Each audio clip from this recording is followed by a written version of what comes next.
Hi, my name is Priscilla Joseph, and today I'll be talking on chapter 2 of the 5 a.m. club. Before we continue, I would like us to just have a brief review on chapter 1. So, chapter 1 talked about an entrepreneurial lady who was on the verge of losing the ownership to her business and she was on the verge of killing herself. So, right now, her life was dependent on the ticket to a personal optimization conference, which her mom gave to her. So, if the event comes out that she was able to get something from the event, she was able to learn from the event, then she could probably still live on. But if it's the other way around, she has no choice but to take her life. So right now we'll be diving into chapter 2 so that we can know what happened in the event. The title of chapter 2 is A Daily Philosophy on Becoming Legendary. And the character in chapter 2 is called a Spellbinder. Now, how did he earn the name the Spellbinder? He was in his 80s, known as the Grand Master of Inspiration, a legend of leadership, and he helps people realize their greatest gift. He was in his 80s. He was known as a grand master of inspiration. So most times you hear people being called leader, you hear people, how do they earn those things? It is because of things they've previously done. It is because of the mindset they've changed, because of what they've contributed to humanity. In his case, he was a spellbinder. He was called a spellbinder because of his ability to change and bring out the best in people. I'll be talking on specific things. Reading the whole of chapter 2, everything is said is something to write home about. It's something that you shouldn't joke with. I would recommend every one of us to actually have a glimpse or read the book because chapter 2 tells us a lot about things we need to know. Now, going by a few of the things it said, in a culture filled with volatility, uncertainty, and insecurity, the spellbinders event drew stadium-sized numbers of human beings who longed not only to live masterful lives filled with creativity, productivity, and prosperity, but also to exist in a way that passionately elevated humanity. So he's the kind of person that he doesn't just talk about how to exert, how to make money, how to do that. He talks about your life all around, how to bring out the greatness in you, how to make sure you are living up to your potential. The man's work was unique. One of the key things he said that caught my attention is this: life is too short to play small with your talent. There are so many of us in this watching my video right now that feel most of you even know you have talent. Some of us still don't know we have talent. But those that even know you have talent, you're still feeling there is enough time, there's still time, there's this, you can that. There are so many things on your mind that is stopping you from going after your dream, what you want to do. But right now, this is me telling you that you shouldn't waste time because life is too short to play small with your talent. There is no time for you to be doing merry-go-round with your talent. You were born into the opportunity as well as the responsibility to becoming legendary. None of us was born small. Every single one of us was born into legendary. You've been built to achieve masterwork level projects designed to realize unusually important pursuits and constructed to be a force for good on this tiny planet. Your personal leadership demands that you stop being a cyber zombie. Now, a lot of us have the mobile phone with us, we have our system, we have our laptop, we have our so many things within our reach. And we still don't use it for things we are meant to use it for because most times if you check, most of us are using it to watch games, using it to play games, using it to surf the internet, follow trends and all of that. In as much as all of these things are needed, there are some important and more specific things we have to make use of our phones for because imagine being with your phone and there are so many things you want to do, but you don't even have the mindset that okay, you can check these things online, you can take a course online, you can do this online, you can do everything is made easy now because of internet. And the moment we realize it, that is when our life changes. Now, a lot of people have the mindset that most great people in life they are takers until you realize that you are called to give. You are given birth to give. Most times most people give, they give their time, they give their talent, they give their money, they give their words. Just a little word with the person is enough to change the life of the person. But because you most times just feel no, I don't have the time, you're always staying busy. Now in his word he said the great women and men of the world were all givers, not takers.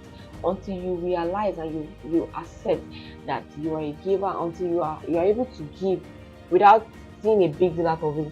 Until you make giving an habit, trust me, you're not ready to become great. Because okay, we now have the common delusion that those who accumulate the most win.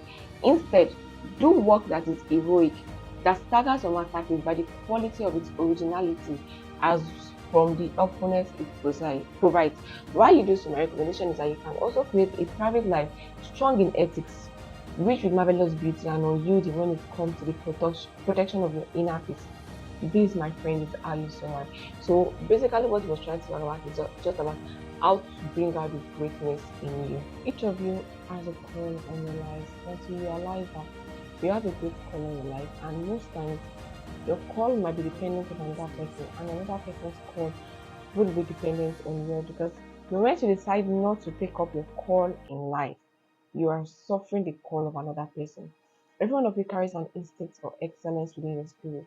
Every one of us is called to be excellent. Nobody, no single person is meant to is meant not to be excellent, or is meant to be below, is meant to not do well. Every single one of us was made for excellence. Each of you have a call on your life. No one in this room needs to stay frozen and average and succumb to the mass mediocritization of behavior evident in society. Most times, this is what is going on in this. It's just like a train.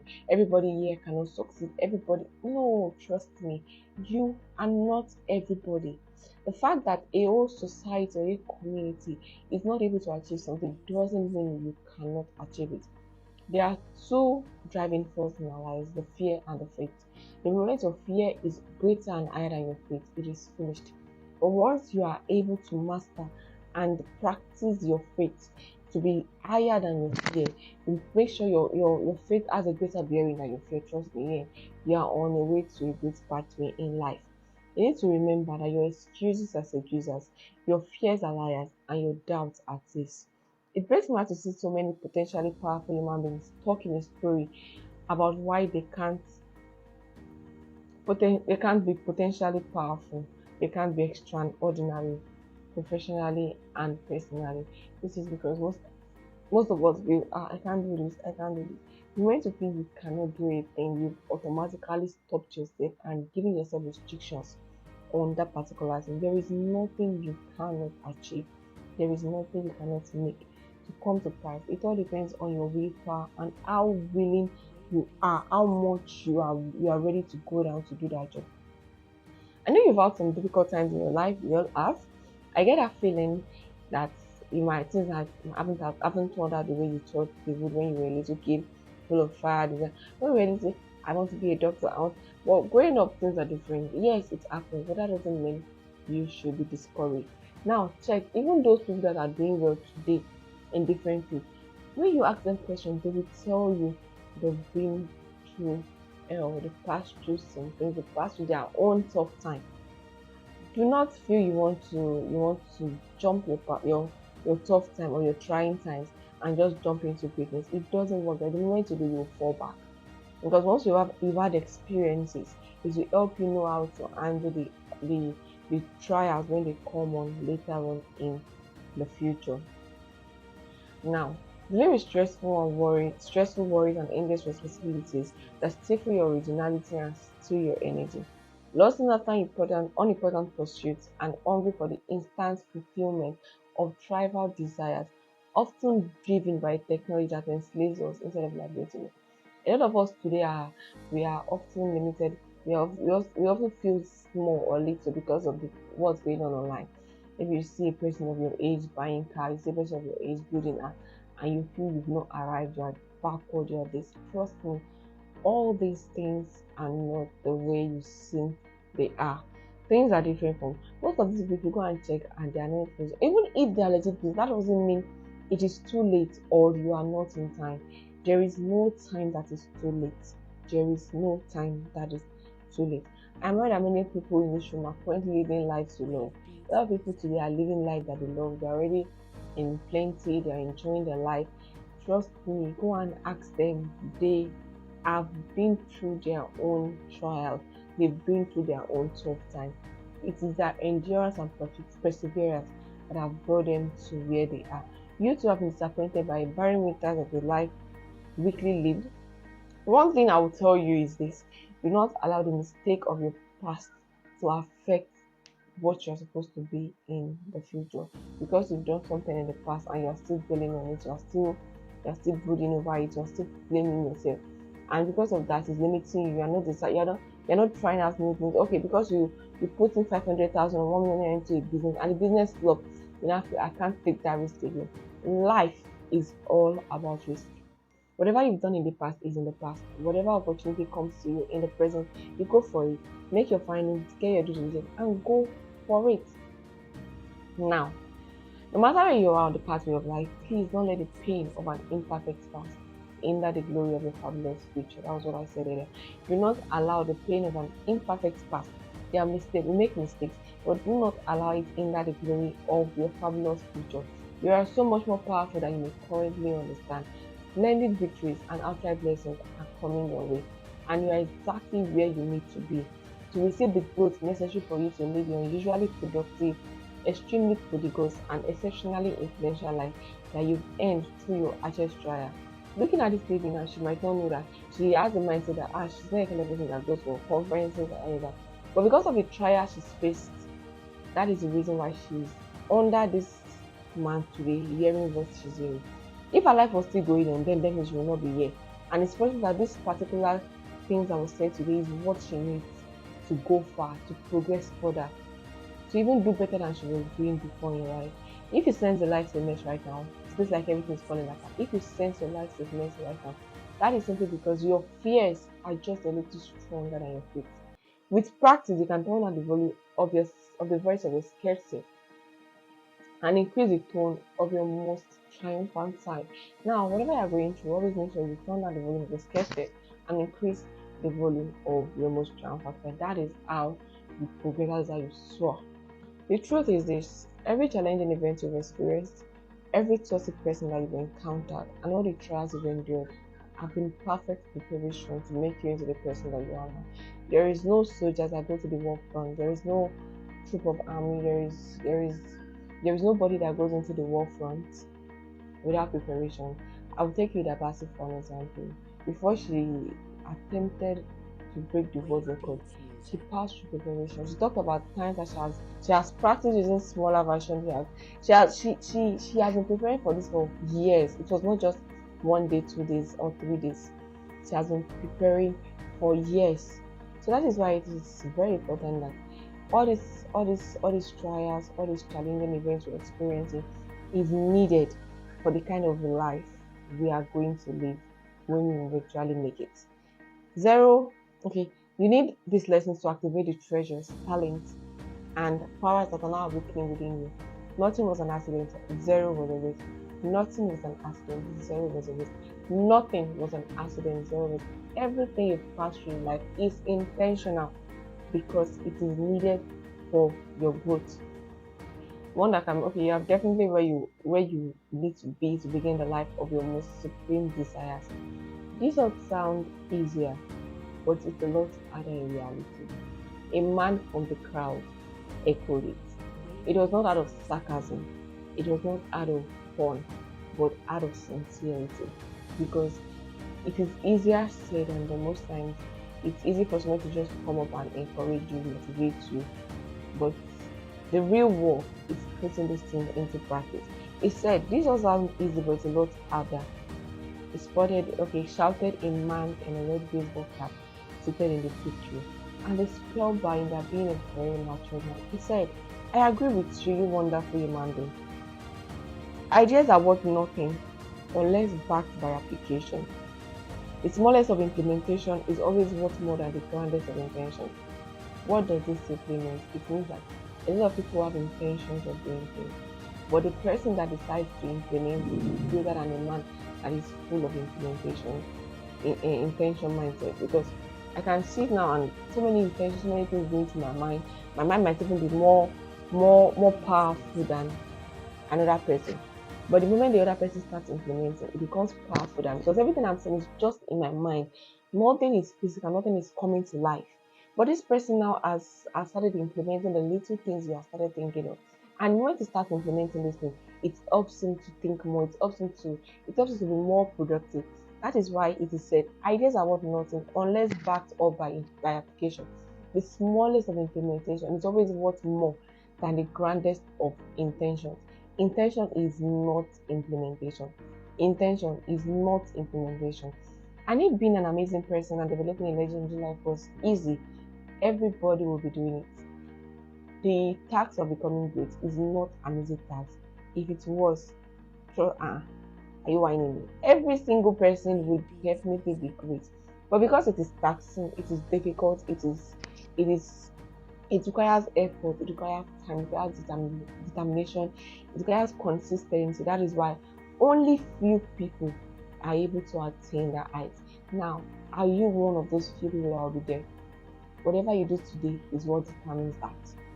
Whatever you do today, whatever decision you're making today, whatever steps you're making today is what determines what your tomorrow will be like. Society has told us a lot of series of mistruths. The pleasure is preferable to the terrifying yet majestic fact that all possibility requires hard work, regular reinvention, and a dedication as deep as the sea to living an average of safety. The moment you are in your comfort zone, then trust you are not doing the right thing. Once you notice that whatever you are doing is always at your own time, always you don't do things outside your comfort zone, you've not started life. The moment you don't do things outside your comfort zone, you have not started life. You are not even on the pathway to greatness at all, because the moment you start being intentional about your life, you start doing things outside your comfort zone. Your comfort zone is no longer enough for you to do the things you need to do. I believe that the celebration of complacency and an easy life is 100 times more brutal, ultimately, than a life where you go all in and take an uncomfortable stand for your brightest future. What class begins where your comfort zone ends. What class begins where your comfort zone ends is a rule the successful, the influential, and the happiest always remember. What class begins. The moment your comfort zone stops, whatever you do after that is preparing you for a great future. The moment your comfort zone ends, where it stops, whatever you do after that is what is preparing you for the future. As long as you do things within your comfort zone, trust me, you've not even started. You are not ready. You are simply not ready. We encourage a culture of work, of soft, weak, and delicate people who can't keep promises, who bail on commitment, and who quit on their aspirations. On their aspirations, the moment the smallest obstacle shows up, orator then sigh loudly. That is this country, this our what we encourage. Most time we encourage defeat, they encourage people giving up. Because most times once you decide, I want to do this and I'm putting my all into this thing, you meant to encounter a little obstacle, small obstacle, it's enough to no, it shouldn't be like that. You should be able to keep up no matter the obstacle you face. Art is good. Real greatness and realization of your inherent genius is meant to be a difficult sport. Only those devoted enough to go to the fiery edges of the highest limits will expand them. A major key to happiness and internal peace is knowing you've done whatever it took to earn your reward and passionately invested effortful audacity to become your best. A major key to happiness and internal peace, that is, the only way you know that yes, you've done something for yourself is knowing that you've exhausted the highest limit, you've gone beyond your limits to bring out the best in you. You know that you've done your best. There is nobody that can come and bring out something else inside of you that is there that you've not executed. That is the only way you feel peace internally. That yes, I am on track. I am on track. Charles Darwin demonstrated the kind of resolve that virtuosity demands by studying barnacles for 8 long years as he formulated his famed theory of evolution. Charles Darwin is known as the father of evolution because it spent 8 good years studying barnacles just to propound a theory. That is why today, even years that he has died, is still known because he spent that time to learn. He spent that time. Stephen Curry worked as a high school writing teacher and in an industrial laundry before selling Carrie, the novel that made him famous. The aging presenter continued, "Oh, and please know that the king was so discouraged by the rejections and denials that he threw the manuscript he wrote in his run-down trailer into the garbage, surrendering to the struggle. It was only when his wife, Tabitha, discovered the work while her husband was away, wiped off his cigarette ashes, read the book, and then told its author that it was brilliant, the king submitted it for publication. Even then, his advance for hardcover rights was a paltry $2,500. Are you serious? Murmured the woman, sitting near the stage. She wore a lush green hat with a big scarlet. Okay, I am. And why Vincent Van Gogh created 900 paintings and over 100 drawings in his lifetime, the celebrity started after his death. Most times we don't understand the fact that whatever we are doing now, we might not get to see the effects at the moment, but it lives on. That's why whatever you are doing, make sure you are doing something you'll be proud of, because you might do things today and you feel it's just for now. It might not blow up today. It might not be known today. Just like this lady that won the marathon. How am I forgetting her name? That won the marathon. She has been building for years. In one of her tweets, I saw one day I'll be known, something like that. She posted that like few years before she won that that race. And if not that she had won that race, all her works would be hidden. But imagine she was not busy during those times. After coming to the limelight, there would have been nothing to show for it. There would have been nothing to show for her persistency and consistency. But through her tweets, because she became known, everybody went to her page. They said that yes, this is someone that has been building for years. Consistency does a lot that we can imagine. Anyways, let me simply say that the place where your greatest discomfort lies is also the spot where your largest opportunity lies. The place where your greatest comfort lies is also the spot where your greatest opportunity lies. Just like I said, the place your comfort zone stops is where you just started life. That they believe that disturbs you, the feelings that threatens you, the feelings that unnerve you, and the unfoldment of your talent that the insecure part of you is resisting are precisely where you need to go to. Link deeply towards these doorways into your bigness as a creative producer, seeker of personal freedom and possibilitarian, and then embrace these feelings and projects quickly instead of structuring your life in a way that decides to dismiss them. Whenever you feel the most trouble, whenever you feel more like what you feel is more taxing, face those things, because that is where your possibility lies. In the wing, a man in a black suit with an aggressive crook cut broke into the mouthpiece, tucked discreetly into his shirt collar. The light began to flicker, then a few audience who were located in the platform stood unsure of what to do. The spellbinder crumpled on the floor. So in this particular chapter, during his lecturing, it slumped. It slumped. It comes to be like a conjuring boxer with a large heart, but weak skills in the final round of one's glorious career that it should have ended many years ago. The old presenter lay still, a tiny river of blood escaped from a cut of his, so he fell down and sustained an injury. The handkerchief was still in his hand. So that is all for chapter 2. Anticipate chapter 3. Please, before you leave, do not forget to like, subscribe, and share. Thank you. Chapter 3 is something very interesting. An unexpected encounter with a surprising stranger. Trust me, this is one chapter that you don't want to miss out on, because it's it, it's so interesting. Apart from what is interesting, it is suspense filled. You don't want to miss it. Make sure you watch it. Like, just anticipate the next chapter. Thank you.